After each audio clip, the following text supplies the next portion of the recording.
Здравствуйте, дорогие друзья! Hi everyone! Crime and Punishment by Fyodor Dostoevsky is the most famous Russian novel. In this video, I'll summarize it and then I'll also tell you the philosophical ideas behind the story and some unique storytelling techniques used in this novel. Before I tell you about the novel, let me tell you one thing that shifted Dostoevsky's view of crime and criminal. He was exiled to Siberia for his anti-government activity. While there, he met a lot of intellectuals, but also a lot of petty criminals or working class criminals. He was blown away by their honesty in accepting their guilt. Why? Because they had unburdened themselves by getting solace from religion. The intellectuals, on the other hand, didn't see themselves guilty, as they didn't believe in any moral framework. And since they didn't believe in religion, they had to somehow justify their action. This contrast shifted Dostoevsky's opinion about the whole crime issues. So this novel clearly shows that shift. I also want to define a term to understand the novel. Self-referential simply means that in the absence of God, man is the ultimate moral authority because they think they are either above those rules or they don't agree with them. But in this novel, self-referential applies to Raskolnikov, the protagonist of this novel.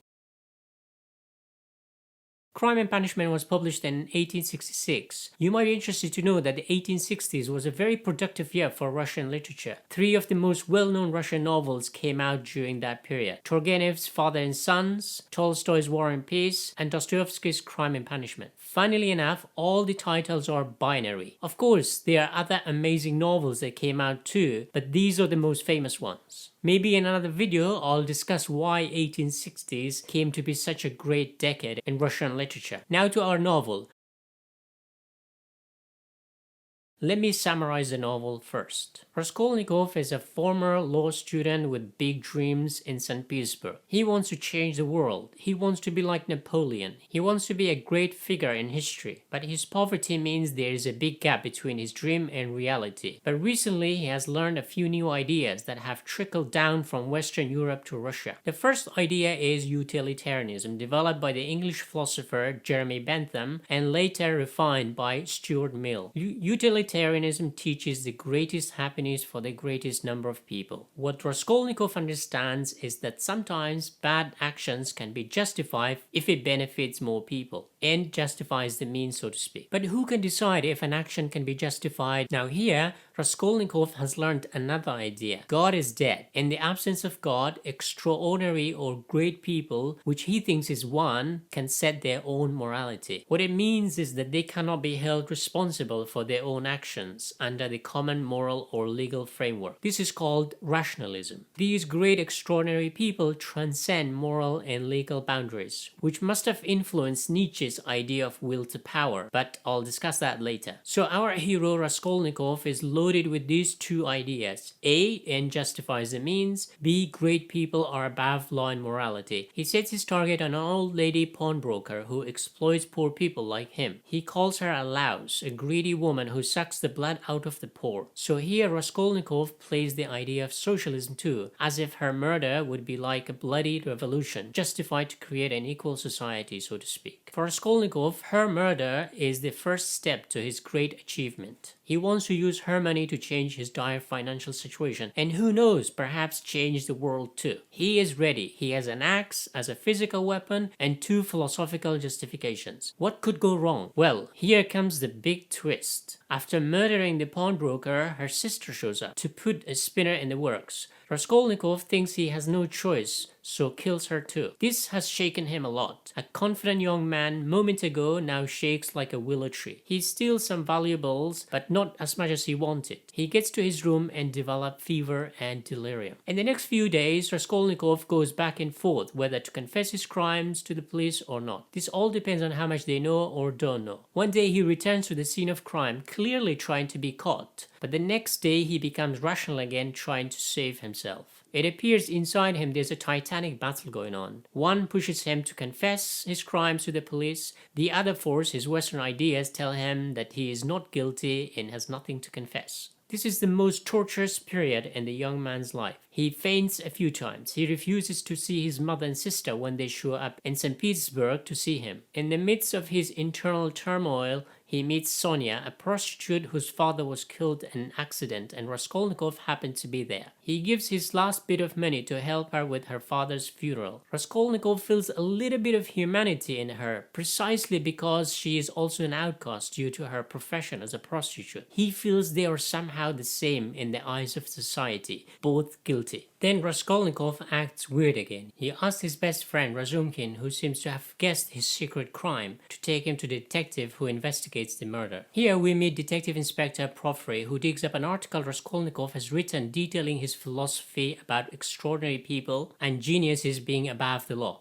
Raskolnikov senses the police know something, but he passionately defends his article and his ideas. Later he sees a man shouting murder outside his apartment and then disappears. These are bad signs. Now his fever returns. When Raskolnikov visits Sonia a second time, she reveals that the murdered sister of the pawnbroker was her best friend. Now Raskolnikov, hearing this, again has a shiver up his spine. Sonia also tells him how she copes with her life as an outcast prostitute, a sinner and morally corrupt person in the eye of society, guilty in a sense. She says her religious beliefs help her cope better. Now hearing this, Raskolnikov heads to the police station. Now he's about to confess, but Detective Porfiry is tormenting him or playing a sort of game of cat and mouse with him. This annoys Raskolnikov, so again he decides not to confess. As they are talking, suddenly another man bursts into the police station and confesses to the murders of the pawnbroker and her sister. Seeing this, Raskolnikov is let go again, and he thinks he can get away after all. But the outside world is a terrifying world, and he can no longer hold it in. So he confesses his crime to the only person he feels the closest, Sonia. What does she say? She tells him to go to the police station right away.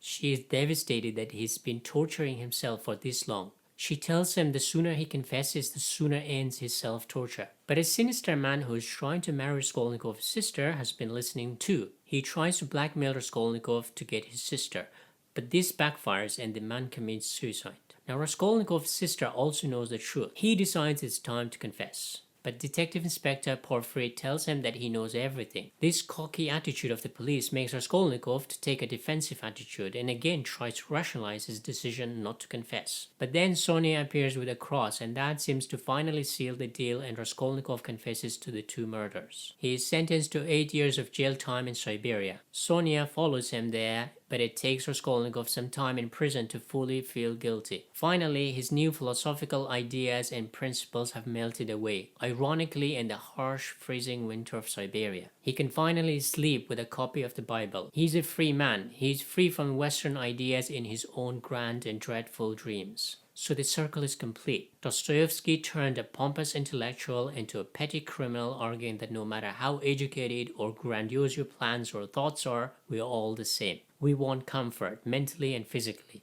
We all need a security blanket, be it religion or art or anything. Dostoevsky prefers religion for Raskolnikov, the only antidote to his Western ideas.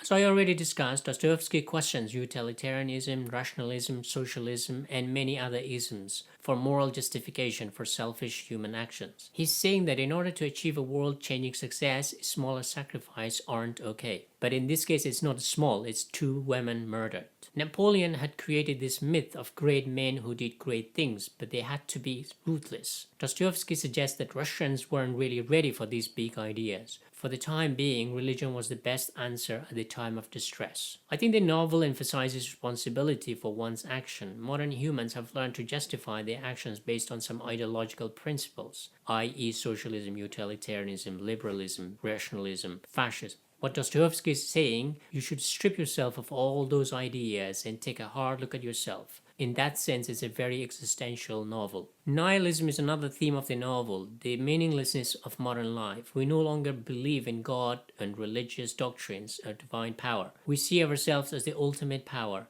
and we know we are not good at being that ultimate power. Why? Because we cannot be trusted. We get addicted to certain things very quickly. Millions of people gamble, smoke, eat themselves to obesity, and endless shopping. I think Dostoevsky was speaking from the heart because he himself had a huge gambling issues. Dostoevsky was warning us that individualism or humanism are great ideas, but in reality they make our lives empty of any substance, as we crave things we want, not what we need. We don't need any divine justifications, so anything goes. In many ways, Crime and Punishment is similar to The Stranger by Albert Camus, a murderer who doesn't feel guilty. Or I should say The Stranger is similar to Crime and Punishment, as it was written almost a century later. A short story by Edgar Allan Poe, Telltale Heart, also deals with this idea of guilt and torment. The Indian novel The White Tiger by Aravind Adiga, which I discussed in another video, takes the same idea to modern-day India, where Balram, the protagonist, justifies his murder on the same principles. So the moral of the story is that don't follow your dreams at any cost. Dreams are good to have, but they should remain dreams, otherwise they might end up being nightmares. That's what Dostoevsky is trying to articulate in this novel.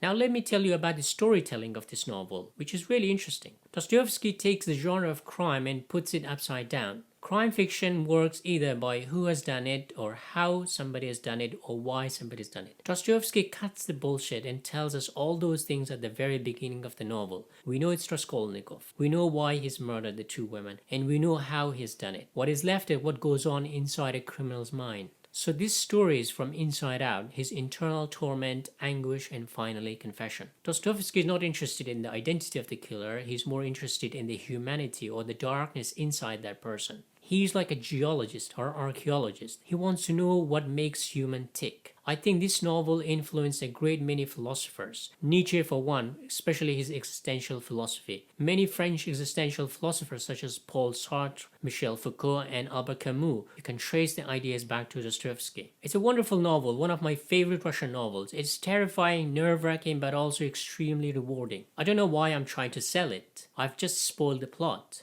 Oh well. Just read it for the language, or for the craft, or for the philosophical and psychological depth of this novel and the great debates that go on in this novel. I hope you enjoyed this video. Please leave a comment down below. Spasiba большое.